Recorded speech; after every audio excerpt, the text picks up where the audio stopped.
Hi there, welcome to highlights of the 2009 Chinese Grand Prix from a very rainy Shanghai. The first race of the year in Australia was all about the perfect start. Malaysia was the perfect storm, but could China be the perfect race? Well, we'll bring you highlights of the race in just a few moments, but first, here's the story of qualifying in the company of Lee Mackenzie. The sun split through the smog as qualifying got underway in China. After a week of fighting in the courtroom, it was finally time for the drivers to show their muscle on the track. And it was clear early on that some were packing a bigger punch than others. Robert Kubica's BMW out in Q1. Bourdais, Piquet, Kubica, Sutil, Fisichella, it's all over. I faced some problems with the tires, with soft tire. Additionally, I have lost the car in corner 12 on the braking, so I lost a lot of lap time there, and yeah, that's how it is. Button's gone fast, is on a 35.556. In Q2, the front of the grid was a Red Bull Braun lockout, but Vettel left it pretty late. There was time for only one run, and it had to be a good one. Vettel goes fastest. Lewis Hamilton managed to achieve his objective and make it into the final session of qualifying, but teammate Heikki Kovalainen was not so lucky. This was the goal of the team, to finally, bit by bit, make the step forward, and to get into Q3 was great to be back there, and I just have to say to the guys back home, they're doing a fantastic job. Keep churning away, because bit by bit we're catching these guys. Timo Glock qualified in 14th, but takes a 5-place grid penalty after changing a gearbox on Saturday morning. Also languishing out of the top 10 is Ferrari's Felipe Massa. In Q3, trading pole position was the trend, and with just a minute to go, Mark Webber was looking as if he would go away with the spoils. Here we come then for Mark Webber, 1:37.1 the time to beat. There's the checkered flag. Mark Webber is there fastest. But with rapid fire, the order was changed. Button's not got it. Is it going to be an all Red Bull front row? Vettel now down the hill towards that finishing line. How's this then? It's faster. Sebastian Vettel. But here comes Rubens Barrichello. Not good enough. It's Vettel from Webber. Red Bull at the moment. Fernando Alonso, what's he got in the tank? Second. It's second fastest still. Red Bull out in front. Yes, we made it! Pole position! Thank you! Obviously, we do have a slight advantage in terms of grid position. So, you know, we go from there tomorrow, push as hard as we can, and yeah, obviously the target is when you start from pole or wherever you start from, you don't want to get worse. So the target is always winning. I'm surprised. Obviously, Q3 results are a little bit mixed because the strategy, fuel loads, etc. But even with our strategy that we think is optimal, we knew that maybe it was a little bit aggressive, but we never expect to be in first row. It is a spectacular feeling to see how Formula One progressed so quickly, and you can see, I mean, Red Bull. No diffuser, nothing, and they're doing really, really well. Every circuit is different, and it seems that their car's working on this type of circuit. So, you know, it's obviously competition for us, and it's a pity that we're starting behind them, because that is it's very tough here to overtake. So there's a new front runner this week with Sebastian Vettel giving Red Bull their first ever pole position. Alongside him is the new improved Renault of Fernando Alonso. The second row sees the other Red Bull of Webber with Rubens Barrichello out qualifying Jenson Button for the first time this season. Kimi Raikkonen starts 8th, and alongside him is fellow world champion Lewis Hamilton. 10th place Toro Rosso rookie Sebastian Buemi is the only driver not to have raced here before. Kovalainen hopes to complete his first racing lap of the season with Ferrari and Felipe Massa lurking over his shoulder. Toro Rosso's Bourdais starts in 15th after being out-qualified by his inexperienced teammate, whilst BMW's Kubica starts a disappointing 17th. Glock's 5-place penalty puts him 19th. Force India's Fisichella props up the grid. Well, about 2 hours before lights out, it began to rain here in China, meaning a quick rethink for the grid and the race starting under the safety car. Fernando Alonso was the first to pit before the safety car pulled in, and racing began on lap 8. We're about to start the race for real. Here comes Vettel onto the pit straight from Webber, from Barrichello, from Button. And we're underway. There's the green flag. Where are we?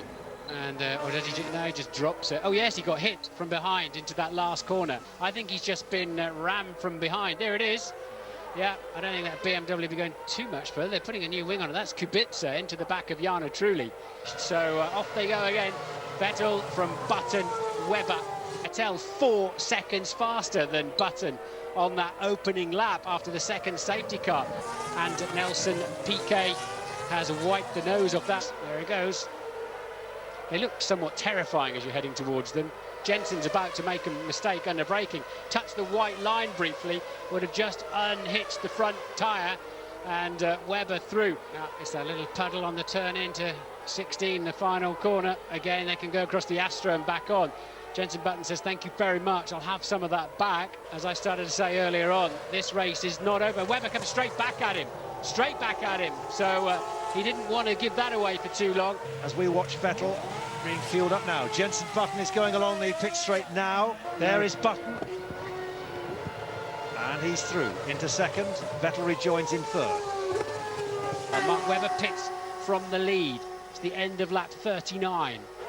And this is a good little fight then. Jensen Button, the World Championship leader, Sebastian Vettel.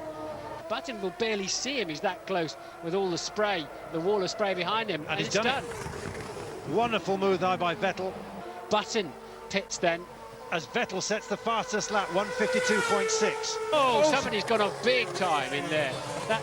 Force India. Oh, and he got an anti-lock on, and that's why. He turned into the slide, he just spat him back the other way. And there is Christian Horner's leg. Here, round the final corner, through the puddles, no mistake, stay on the road. The checkered flag is out and it waves for Sebastian Vettel and for Red Bull for the first time. And it's not just victory, it's a 1-2. Red Bull have done it. So let's confirm the results of the Chinese Grand Prix, and Sebastian Vettel did finish first. That's 10 points for him, closely followed by his teammate Mark Webber, also for Red Bull, picking up 8 points. A fantastic day for them.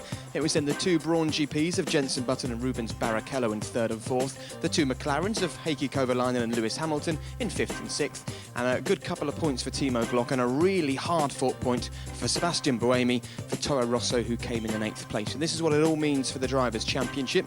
Jensen Button out in front with 21 points, Rubens Barrichello just 6 points behind him, and you can see there the 10 points for Sebastian Vettel, his first points of the season, moving him up to third. He's followed by Timo Glock, Mark Webber, Jarno Trulli with 8.5 points. Just to remind you, the half points come from Malaysia, where the race didn't complete three-quarter distance.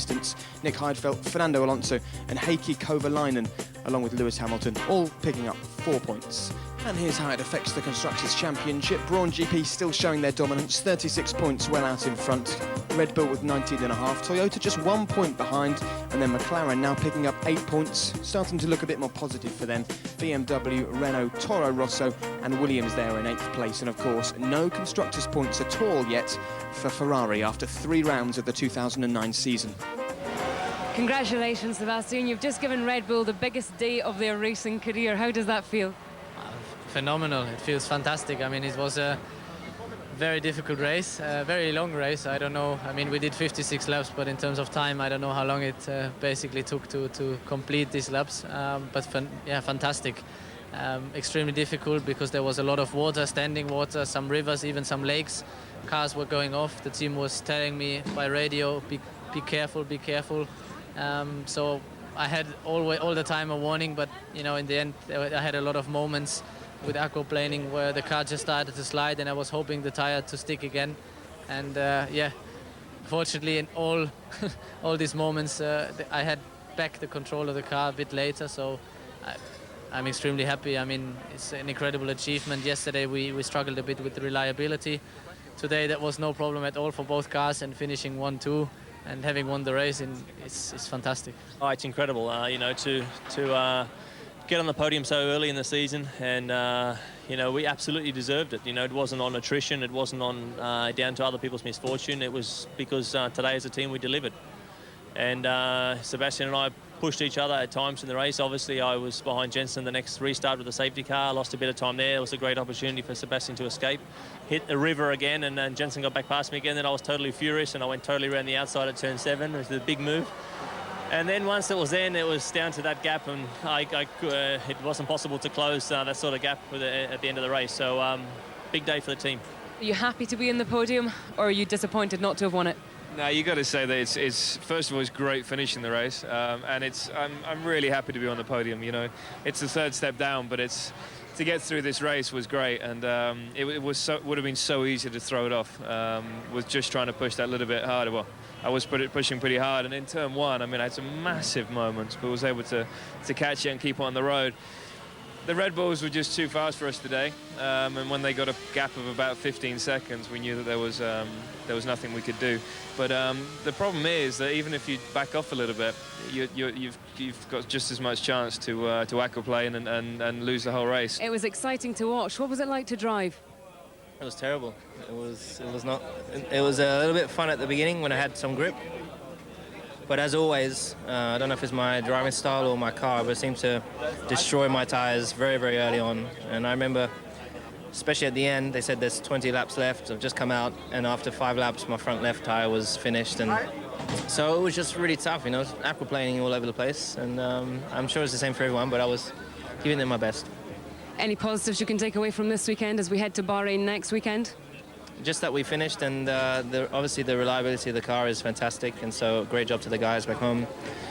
Let's continue to try and move forward and try and score some more points. But a good, is it 5th and 6th we got for me and Heikki, so some good points for the team.